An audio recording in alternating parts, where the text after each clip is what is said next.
There are moments in the theater of politics when the curtain pulls back and you see the raw, unpolished truth.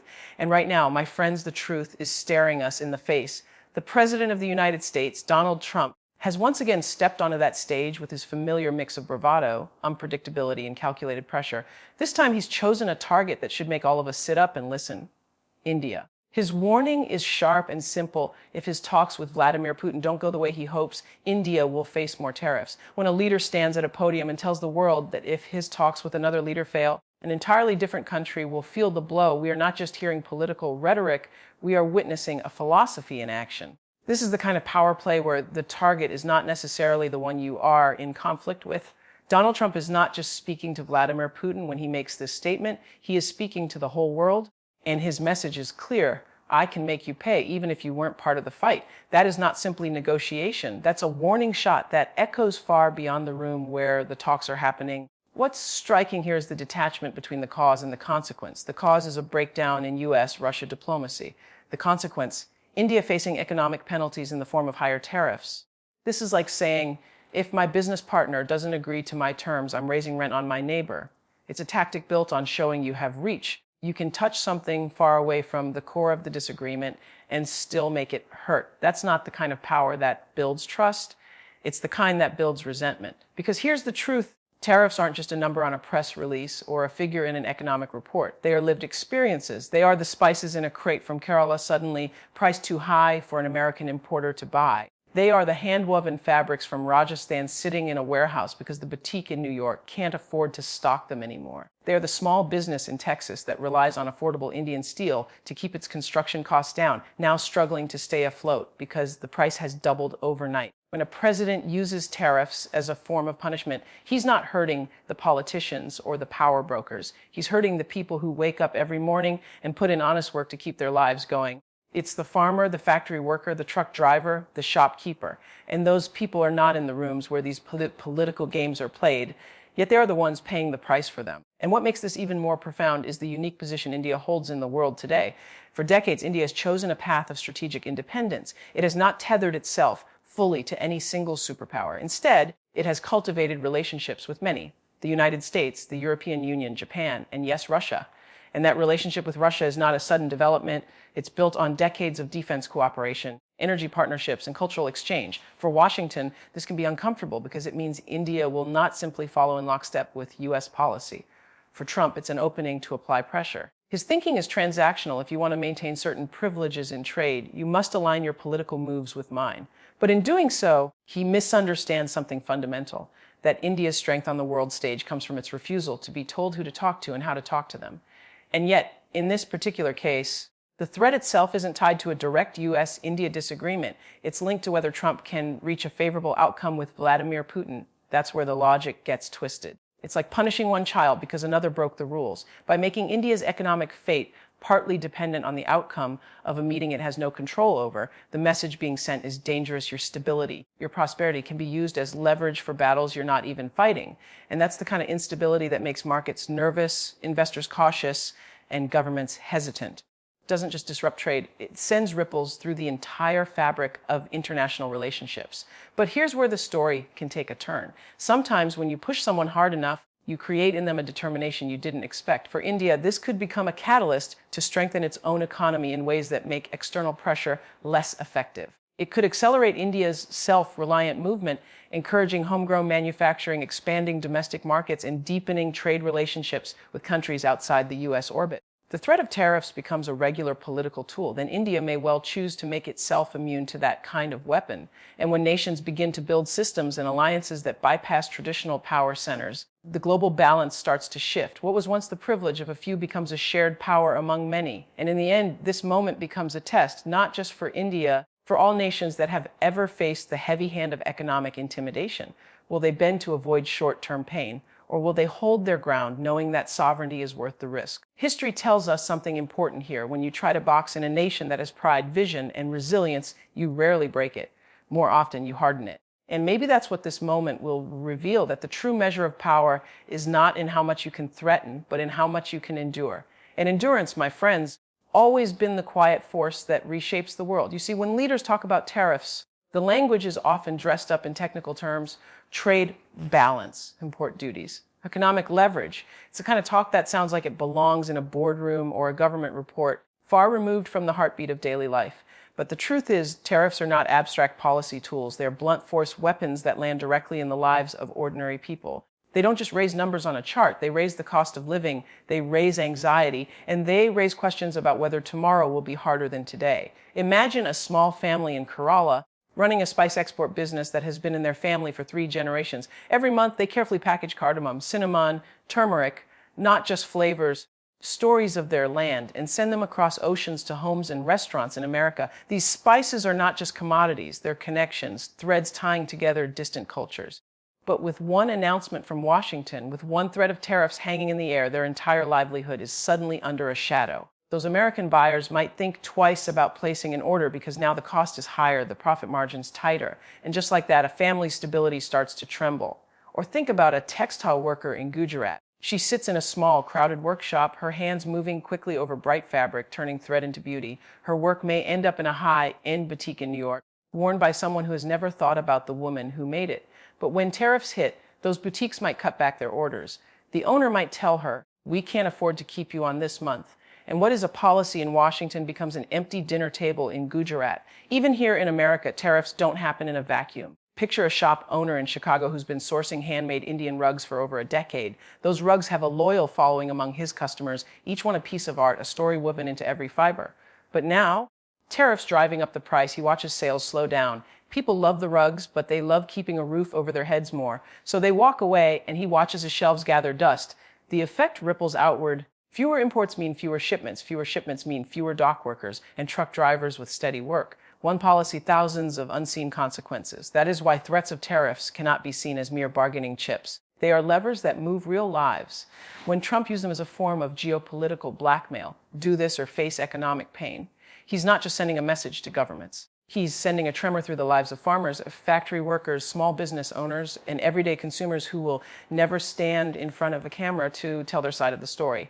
And these ordinary citizens are never the ones who get to speak in the negotiation rooms where their futures are being decided. And yet that's how power has often been wielded, not by striking directly at those in authority, by applying pressure where it hurts most the grassroots. It's a dangerous game because when you make survival harder for people, you ignite frustration. Frustration grows into resentment, and resentment does not respect borders. It seeps into how people view not just foreign governments, but the very idea of trust in leadership.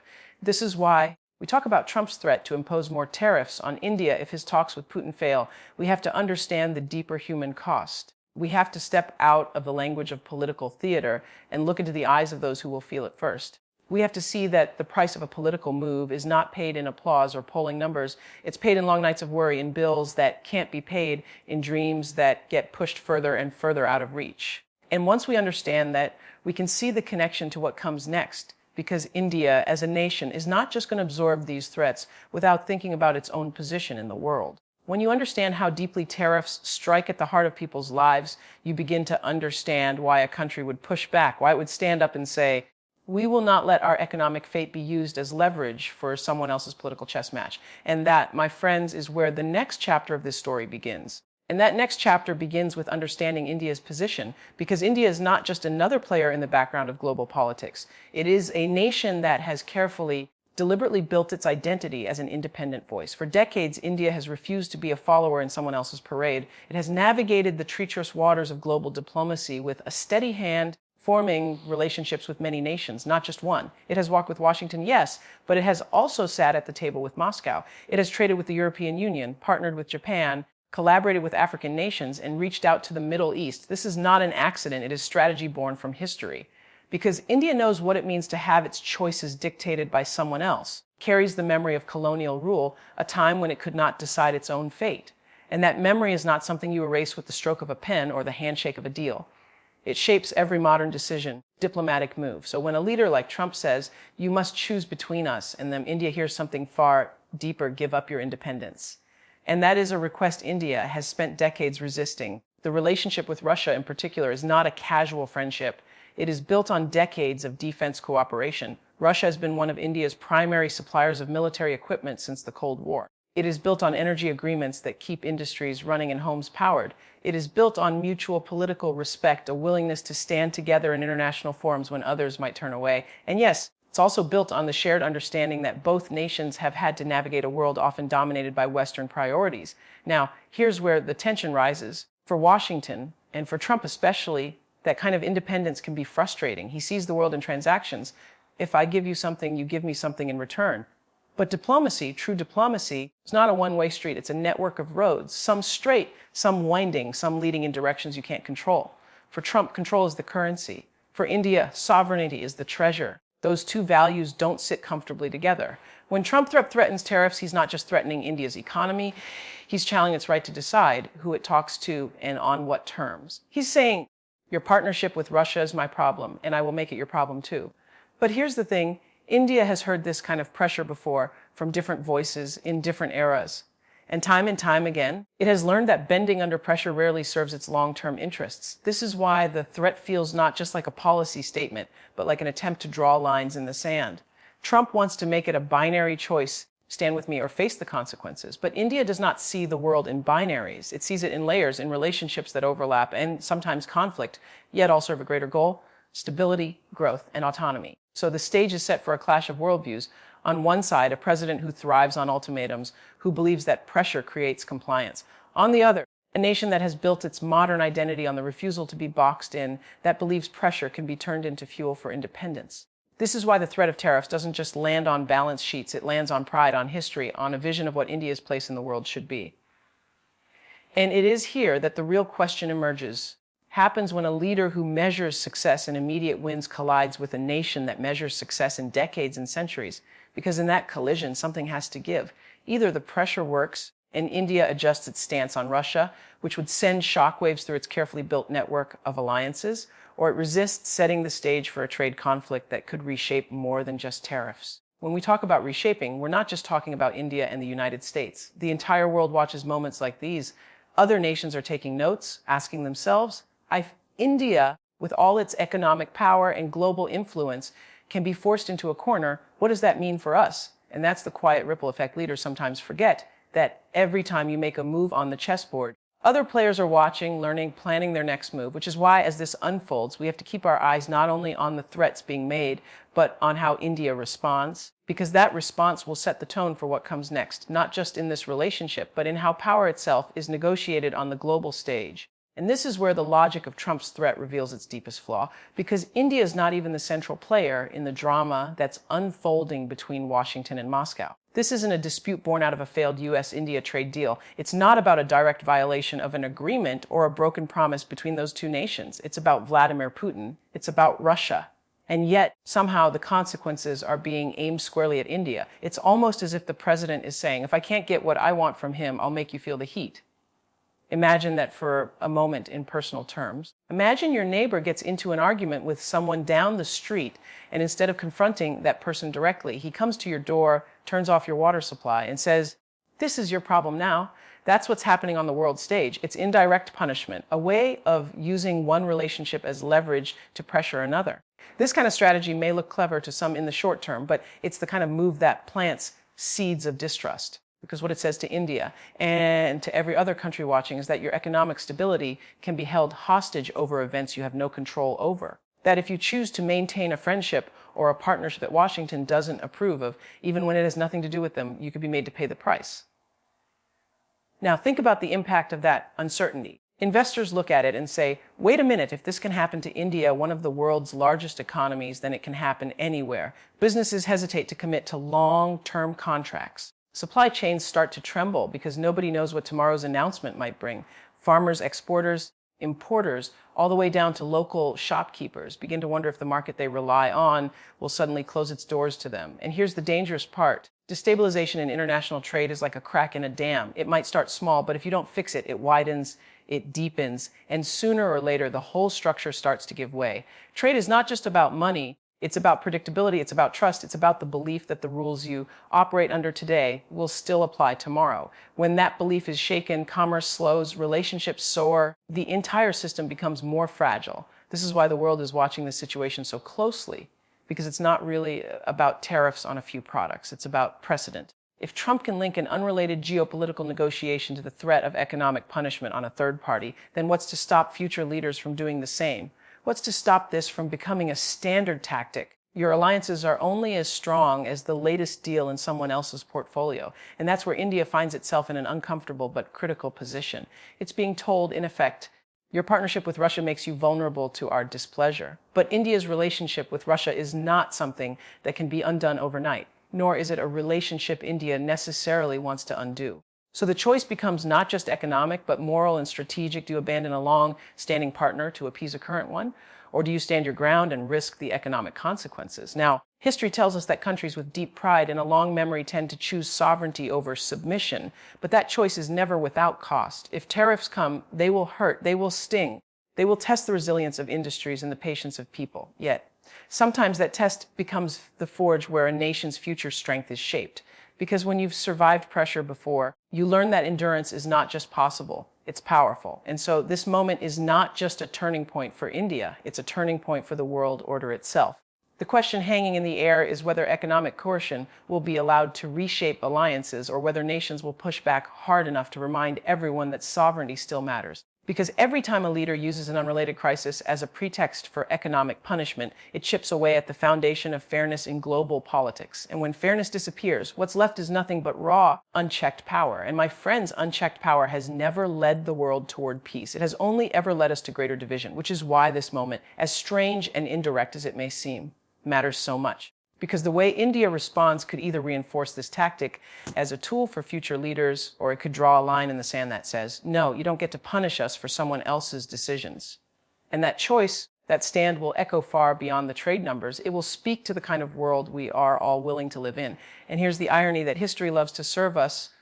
Sometimes when you push too hard, you end up creating exactly what you were trying to prevent, because pressure doesn't always break people. Sometimes it forges them. And for India, this moment could become just that, a catalyst for change, a spark that ignites an even stronger push towards self-reliance and diversification. India has already been speaking the language of Atmanirbhar Bharat, a self-reliant India, for years now. But in moments like this, words become actions. The threat of tariffs is not just a challenge to India's trade, it's a challenge to its economic independence.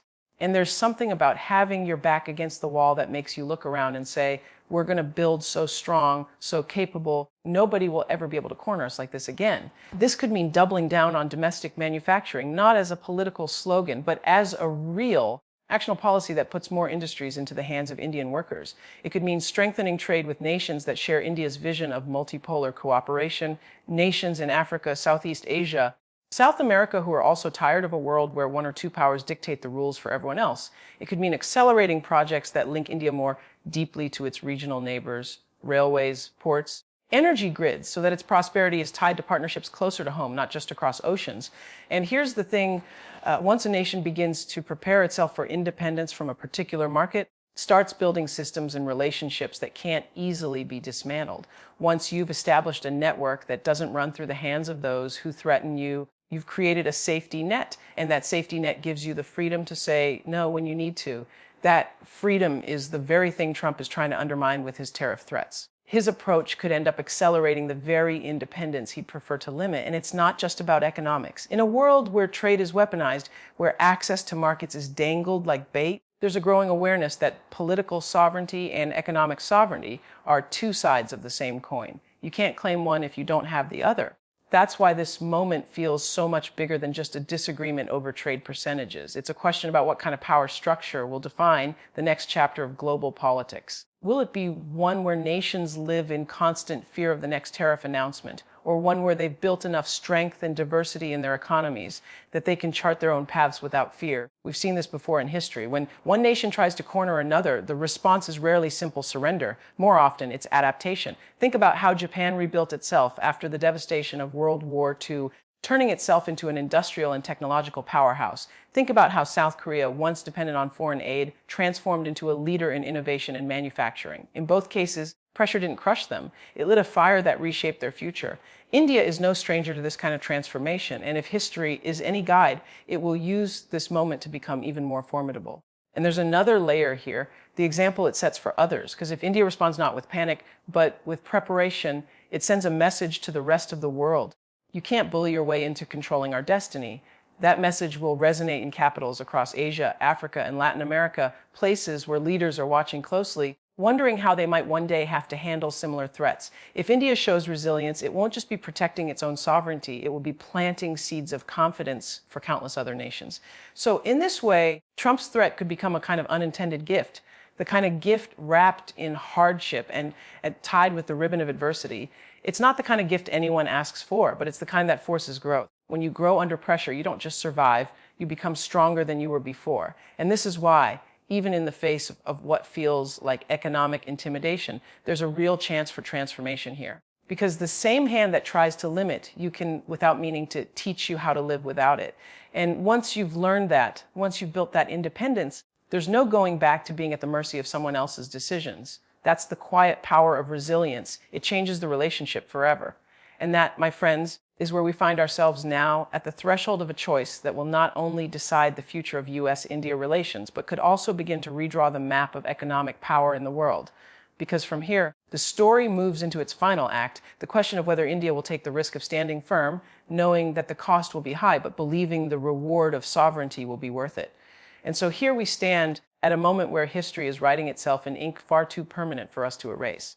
This is not simply about Donald Trump threatening more tariffs on India if his talks with Vladimir Putin fail. It's about the deeper erosion of trust between nations that have long claimed to value dialogue over dominance. Because you see, when economic pressure becomes the first language of diplomacy, what we are really saying is that we do not trust the strength of our words, only the weight of our punishments. And that, my friends, is a dangerous place for humanity to find itself. India is no stranger to such pressure.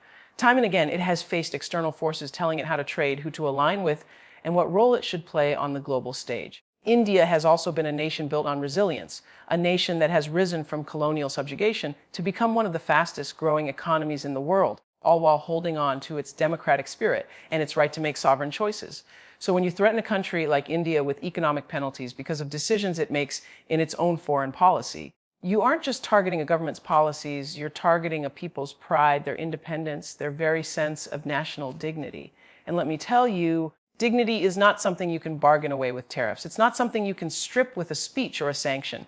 Dignity lives in the heart of a nation, in its farmers who till the land despite droughts, in its workers who wake up at dawn to build the cities that shine at night, in its scientists who launch satellites into space with budgets smaller than Hollywood films, in its youth who dream of shaping the future rather than inheriting someone else's version of it. That's why this moment is more than an economic threat. It's an attempt to force one of the world's most important players to bend, and the truth is, India has learned to stand taller each time the world tries to make it kneel. The danger here is that when threats replace negotiations, when ultimatums take the place of understanding, move from partnership to rivalry, and rivalry between powers like the United States and India doesn't just change trade routes, it reshapes the balance of global influence. It risks pushing India further toward Russia, deepening a relationship that Washington may see as problematic, but one that Delhi views as a strategic necessity.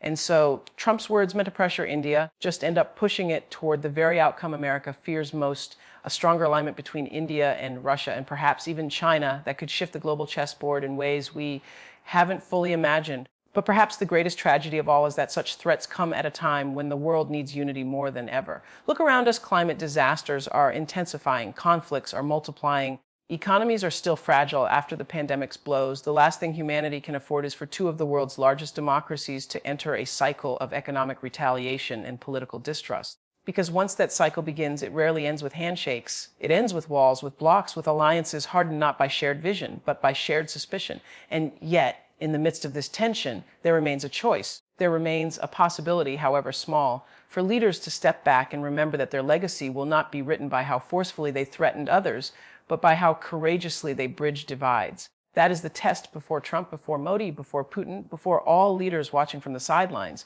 Will they reach for the easy language of punishment, or will they dare to speak the harder language of compromise, empathy, mutual respect? Because make no mistake, the people are watching. The farmers in Punjab, the shop owners in Ohio, the teachers in Moscow, the students in Nairobi, all of them are connected by the unseen threads of this global economy. And when leaders wage economic wars, it is ordinary people who pay the price. Tariffs don't just hit trade numbers, hit dinner tables, school fees, and medical bills. They hit the dreams of those who have no say in the decisions that brought them to this point. And so my call today is not just to the leaders at the top, to the people who keep this world turning. Speak up, demand better, refuse to be pawns in games played by those who will never feel the hunger, the fear, the uncertainty their moves create. If Trump's threats become action, and if Putin's talks collapse, the world may brace for another chapter of division. But the story is not over yet. We still hold the pen. It is within our power to demand that the next lines be written not in the ink of retaliation, but in the ink of understanding. Let us remember, we are all far more connected than we are divided. And if we forget that, tariffs will be the least of our troubles.